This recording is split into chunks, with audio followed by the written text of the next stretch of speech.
Hello there.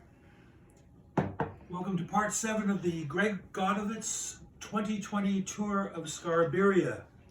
Brought to you today in our small but cozy living room at Bossy and Braggy Manor. We call it, I got a Bossy mug here and a Braggy one. I'll tell you the story behind that. My friend Andy Curran, his daughter is named Sidoni. When she was about 3, I said to her one day, I said, you know, Sidoni, if you grow up and marry the guy that cleans the ice at Maple Leaf Gardens, your name will be Sidoni Zamboni. And she ran away. She tells Andy later, I don't like that Greg. And he goes, why? He goes, he's bossy and he's braggy. And it sort of stuck. So we named our house Bossy and Braggy Manor. There's a photograph up there of Cheryl and I at the original Bossy and Braggy Manor, taken by the great John Rowlands. Pride of place over the old mantelpiece there.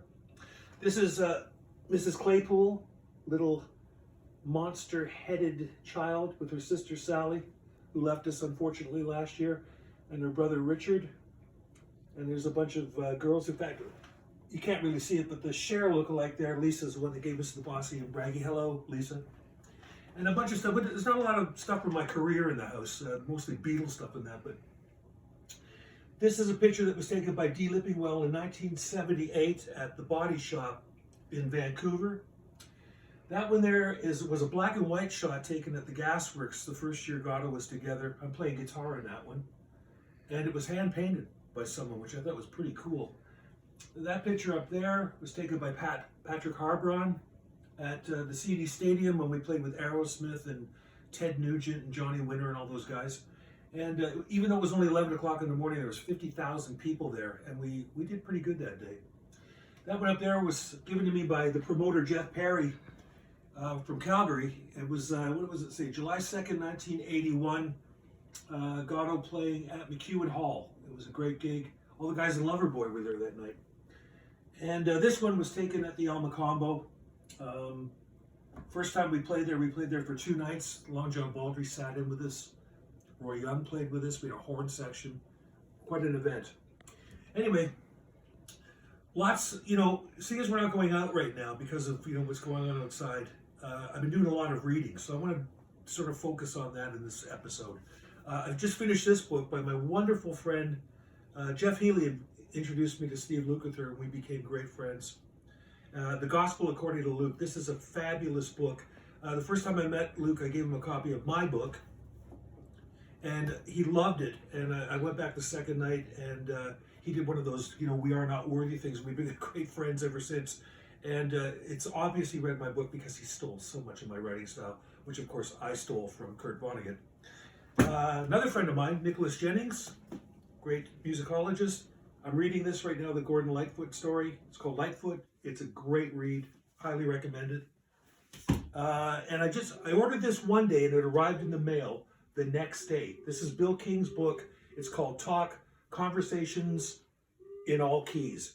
And this is volume 1, and I'm glad to see that because I didn't make volume 1. That means there's going to be a volume 2. So if you're watching, Bill, I must have said something interesting on your show.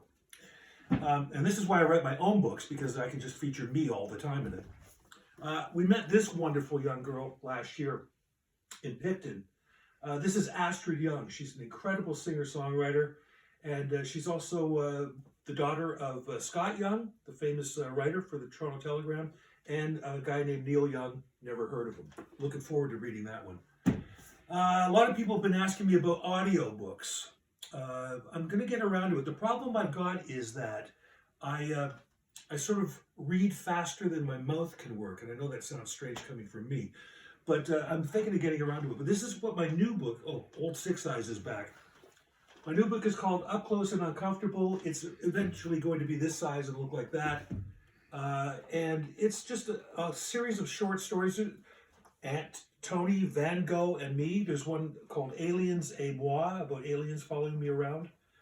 And at the back of the book, towards the back of the book, there's a chapter called Random Crap Too Short to Warrant Their Own Chapters. So I just put a whole hodgepodge of stuff in here. And I'd like to read you one right now that is called, quite possibly, The Dumbest Thing I've Ever Done. It was New Year's Eve. I was out celebrating with the mother of my children at a very posh restaurant in Scarborough. I believe there was alcohol involved. On our way out the door, my eyes settled on the lobster tank. It was full of unsuspecting lobsters who had absolutely no idea as to their collective fate. I suddenly hit on what I thought would be a great idea. Reaching into my pocket, I pulled out a large pile of bills. I thought $1,000 should do it. I then handed the money to the maitre d' and told him I wanted to buy all the lobsters and release them. My wife turned chalk white, but knew better than to even try and talk me out of it. I started taking the lobsters outside, removed the elastic bands from their claws, and then set them down in the driveway. "You're free, my little friends," I smarfed. "Run for your lives." The lobsters appeared to be confused, and only a few of them seemed to understand what was going on. Most of the restaurant staff were now outside watching me egg on the lobsters. "Flee, my friends. It's New Year's. You're free." Satisfied that my job was finished, I fell into a waiting cab and promptly passed out. The next morning, I woke up with one of the worst hangovers of my life. Going through my pockets, I noticed that my $1,000 was missing. Spotting my wife, I said, "You don't happen to have my cash, do you?" She goes, "Listen, asshole, I'll tell you what you did last night." She then proceeded to tell me what I'd done. I asked her if any of the lobsters got away. "Not one," she said. "The waiters were gathering them up as we left and taking them back to the tank." "And what about my money?" "Your money?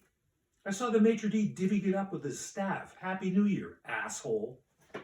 This is going to be coming out hopefully this year. I've got to find a publisher. I think that's all we're going to do today. I'll do a song tomorrow. You know what? Mrs. Claypool's giving me the word. I should do a song anyway. What the hell? Okay. When I was living in Calgary, it was inevitable that I would eventually write a country song. And we were coming back from someplace in Winnebago, and my friend Tony said, "Show us how you write a song." I said, "I need something to write about." She says, I can't really think right now. I don't even know how I'm going to get to work tomorrow. So I'm over and I went, "I got it. Give me a pen." And this fell out. I want to send this to all my friends out in Cowtown. You know who you are. This is called Alberta Workers Unite. Well, the weekend went by in a haze. I drank and drank and drank for days. I drank myself right out my workday funk. But Monday morning comes too fast. I knew that I would clock in last. I didn't want to be late for work, so I called in drunk. I tossed and turned, but I couldn't sleep. I knew that I was in trouble deep. I grabbed my jug and I had another dunk. Now I could say I wasn't feeling well, but then I reckoned, what the hell? I called my boss and I told him I was drunk. So I called in drunk this morning and my boss answered the phone. He said, "Hell, boy, I'm drunk too. I wish I'd stayed at home. So tomorrow I will go back in with a hangover or two. But today I called in drunk to work, and tomorrow I will too." Thank you very much. That's Mrs. Claypool doing the camera work. A bit shaky today, the old DTs, from last night. You guys take care of yourselves. Wash your hands a lot. My hands feel like parchment paper. There's no skin left on them. And stay safe out there. Be kind to someone. Support a small business. Phone somebody up you haven't talked to in a while. Anyway, we'll see you for part 8 tomorrow. Thanks for watching.